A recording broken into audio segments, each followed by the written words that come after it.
மகாநதி சீரியலில் விஜய் காவிரிக்கு பிறந்த விடிவு காலம். பெட்டி படுக்கை எடுத்துட்டு கிளம்பும் வெண்ணிலா. விஜய் டிவியில் ஒளிபரப்பாகி வருகின்ற மகாநதி சீரியலில் போலீஸ் ஸ்டேஷனில் இருக்கும் விஜய் எப்படியாவது வெளியே கூட்டிட்டு வரவேண்டுமென்று காவேரி குமரன் முயற்சி எடுத்து வருகிறார்கள். அந்த வகையில் குமரன் வெண்ணிலாவின் மாமா ஊருக்கு சென்று எப்படியாவது வெண்ணிலாவின் மாமாவை சந்தித்து பேசி நடந்து உண்மையை போலீசிடம் சொல்ல வைக்க வேண்டும் என்று போயிருக்கிறார்.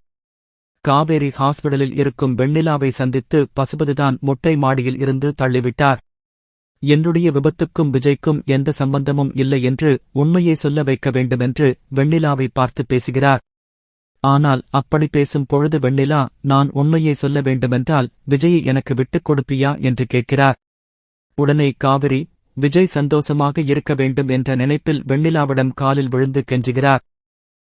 பிறகு வெண்ணிலா உண்மை சொல்ல தயங்கி நிலையில், நான் உனக்கு சத்தியம் பண்ணுகிறேன், நிச்சயம் விஜய் விட்டு நான் போய் விடுகிறேன் என்று சொல்கிறார். ஆனாலும் நம்பிக்கை இல்லாத வெண்ணிலாவுக்கு இன்னும் உறுதிப்படுத்தும் விதமாக வெண்ணிலா கையை காவேரி அவருடைய வயிற்றில் வைத்து, என் குழந்தை மீது சத்தியமாக சொல்கிறேன், விஜய் விட்டு நான் போகிறேன் என்று. அப்போதுதான் வெண்ணிலாவுக்கு அதிர்ச்சியாக தெரிகிறது, காவேரியும் விஜயும் சந்தோஷமாக வாழ்ந்து வந்திருக்கிறார்கள் என்று.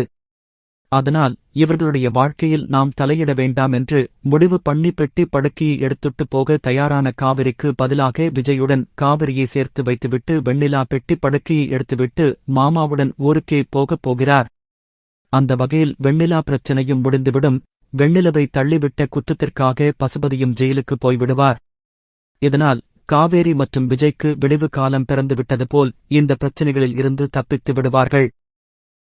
இதனுடன் காவிரி கற்பமான விஷயத்தையும் சாரதா தெரிந்து கொண்டு விஜய் உடன் சேர்ந்து வாழ்வதற்கு எந்தவித எதிர்ப்பையும் தெரிவிக்காமல் சந்தோஷமாக வாழ வைக்கப் போகிறார்கள்.